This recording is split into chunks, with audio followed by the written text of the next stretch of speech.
This is a video I've been waiting damn near 3 years to make. In my old video about Temple of Elemental Evil, the 2003 CRPG developed by Troika Games and obviously based off the classic tabletop module of the same name, I made an offhand comment about how the manual includes a recipe for chocolate chip cookies. As you can imagine, the manual includes far more than just a recipe for cookies, because this was back in the day when games not only actually had manuals, but they were legitimately helpful. Seriously, this is basically a game guide. It tells you how to play the game, how items and spells work, and just about anything else you could want to know. It's legit, and I feel pretty lucky to have it. This is my old beat-up copy of that manual, and yes, right on page 152 you can find the recipe in question, supposedly looted off a, quote, dead orc in the Sus Forest by the Elven Ranger Tafal. The scroll was found in a bag containing halfling parts and cookie crumb. Ever since I made light of its inclusion, I have been itching for the opportunity to finally get around to making a proper video about it, because outside of a few forum posts, there has seemingly been zero discussion about it on the internet. I only became more interested in bringing it to you all when I learned that the recipe was the creation of one Tim Cain. For those of you who don't know, Tim Cain was probably somehow involved, usually as a designer of some sort, in the development of your favorite CRPGs.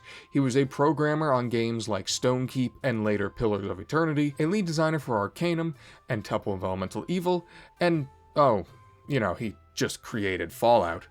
As it turns out, after I did a bit of digging, Mr. Cain is quite the chef extraordinaire. It's apparently been a hobby of his since he was in college, and he now even runs a blog that covers chocolate he's eaten.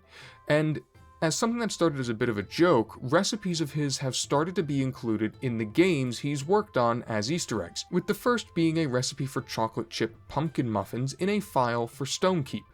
It reached a point that he put together an entire compendium of recipes that was released to backers as a stretch goal for Pillars of Eternity's Kickstarter campaign. Simply put, Tim Cain is cool, he's one of my favorite game developers, and I want to try some of his cookies, so let's get over to the kitchen and make them. Alright, here is our setup, and my goodness, if this isn't why I don't make videos like this, because this lighting is already about to drive me insane. Anyway, before we get started, I want to preface a few things. I do everything I can to follow this recipe to a T as it is written in this video. I was meticulous in terms of measuring my ingredients to the point that I weighed most of them just for an added level of accuracy and followed the process as described. The one change that I did make, as you'll see in this video, is that I make half a batch. You will see why that is in a moment, but just know that nothing about this recipe other than the proportions has changed. It should not, as far as I am aware with my own culinary knowledge, as well as the fact that I checked with my fantastic mother, who holds a degree from the greatest culinary school in the world and worked in professional kitchens, affect the outcome of this recipe. In the description, I will leave both the original measurements and the ones I used for this half batch. For this reason, I'm not going to be detailing specific item amounts in this voiceover and/or video. I'll just be keeping things general to let you follow whichever recipe you prefer. Either way, to make this batch of cookies, we'll need flour with baking soda, both brown and granulated or white sugar, chocolate chips, along with eggs and vanilla extract, as well as butter. Pretty simple all around, if we're being honest. To get things started, you're going to take your sugars and put them into the bowl of your stand mixer. Yes, you really do need a stand mixer for this recipe because it calls for the butter you're going to cream them with to be cold. Creaming cold butter with a hand mixer, even in a giant bowl, is a fantastic way to make a mess. Now, the recipe doesn't say you need to cut the butter into slices or cubes, but unless you want to meet God, I would not recommend turning your stand mixer onto the medium-high speed needed to cream with whole sticks of rock-solid butter in the bowl. It should take about 5 minutes to cream, and you'll know it's done when everything is homogeneous and it sticks nicely to the sides of the bowl, like this. Next, you're going to add your eggs and vanilla. This is a fantastic time to scrape down the sides of the bowl, which I took the opportunity to do so here, because we're going to need a spoon later anyway, as to make sure that everything incorporates evenly. After about another minute or so back on the mixer, it should look like this. From there, add your flour and baking soda, Put it on the mixer again until combined, where it'll actually start to look like a dough. Now comes the fun part. Dump in those chocolate chips and stir them into the dough with a spoon. Really make sure to get a hold of all the dough to ensure even distribution of everything. Although this dough is mostly chocolate chips, which means it's pretty difficult not to distribute them evenly if we're being totally honest. Here's the thing, however, you can't bake these just yet. The recipe calls for rolling the dough into balls with your hands or spoons, placing them on a tray and covering them with foil to sit for an overnight chill in the refrigerator. I know this might seem weird, but this is a totally legit and necessary step. See, in the process of making this cookie dough, we've beat the hell out of most every ingredient within it except the chocolate chips. The dough needs some time to come down from such a workout in order to let the ingredients meld together properly, which helps the flavor deepen and the dough become more stable. I really cannot think of a cookie dough that isn't made better with an overnight chill. Trust me.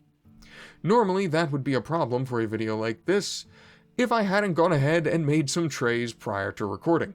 Yeah, that's why I made 2 half batches, because I hardly need the 3 dozen cookies that the original recipe makes, let alone 6. Good lord.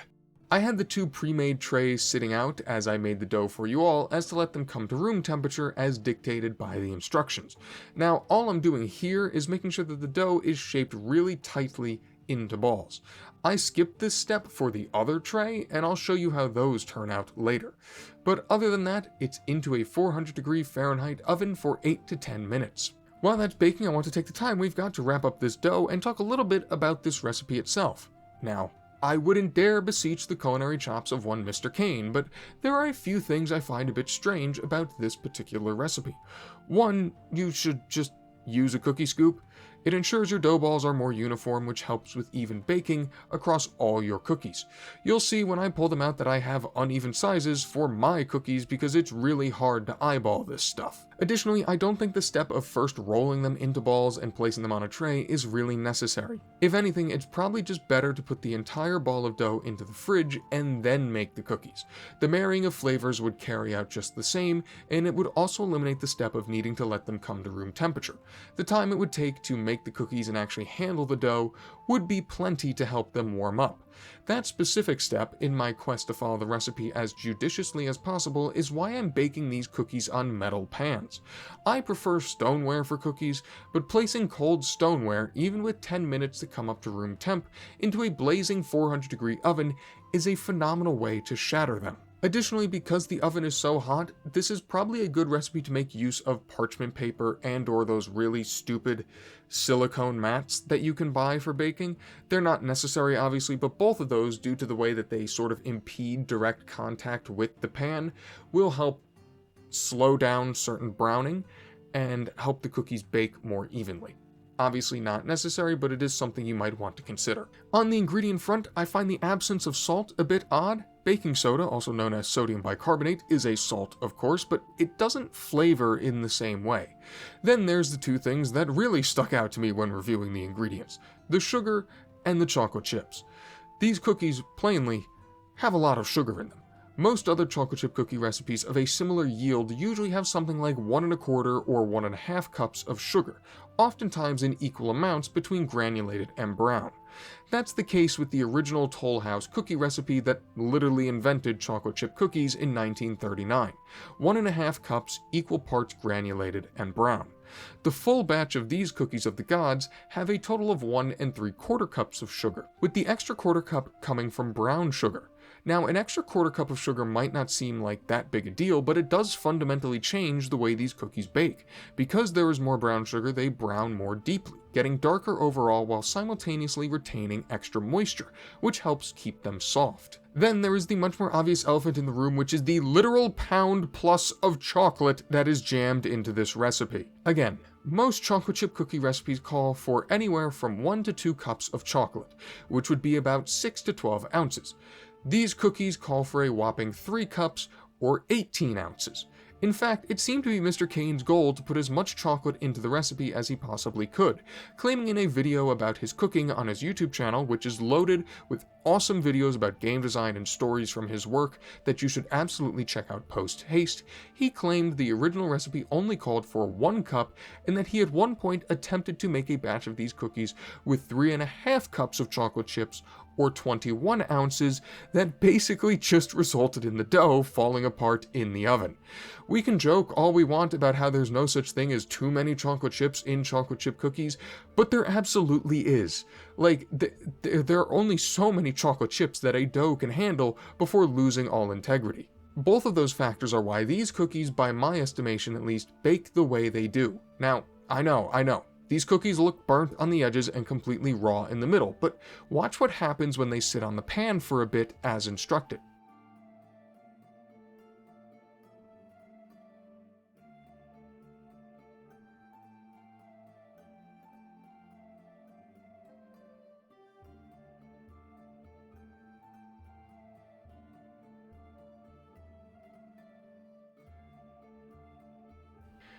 They do come together, albeit just barely. I should preface that I like crispy cookies for what it's worth, so I did intentionally leave them in for the full 10 minutes, so yours probably won't get this dark. Honestly, this was a win-win for me. I got my crispier cookies, and that they were that much darker on the edges made that transition even easier to show on the video. But as I just explained, because of the amount of sugar and chocolate in these cookies, they never really actually get that crispy even when completely cool. I think what we have here is a recipe that truly pushes these cookies to the brink. Like, these do not want to be cookies. You can see how much chocolate melted on my pan when I lifted these up. One, because this pan is a touch old, but also because there just pretty much isn't enough dough for all the chocolate chips. This is what they look like when you don't really tightly roll them into balls, by the way. They spread quite a bit more, so make sure you do that. As such, the original cookies aren't really a looker, but you know what? They are divine. They're incredibly decadent, ooey gooey, absolutely loaded with chocolate, and just stupid good. Unquestionably worthy of the moniker of something like Cookies of the Gods. Just do yourself a favor and use a cookie scoop, and if you're feeling frisky, throw in something like half or even 3/4 of a teaspoon of salt, and experiment with different types of chips, because why not? Pack them for your next adventure through Greyhawk, the Forgotten Realms, or wherever else you find yourself, and your companions will no doubt love you for it. If someone knows how I can get this to Mr. CAIN, that would be cool, but also please don't ask me to make any of his other recipes, because I'm not only a horrible baker, but my god, I'll be tempted to do so, but these videos are just too impractical for me to be realistic. On a side note, I just want to thank you all for sticking with me over these last few weeks. As you may have seen in a previous post on this channel, my family had to bury my grandmother a few weeks ago. I was very fortunate to still have her in my life at my age, but it still really put a wrench into things, as you can imagine. And I'll be totally honest, I could care less about whether or not I made these cookies correctly, because I was able to give them to my parents and they said they were delicious, so in light of everything that's happened over the past month, I just consider that a win. More normal videos will return soon, and I'll see you around.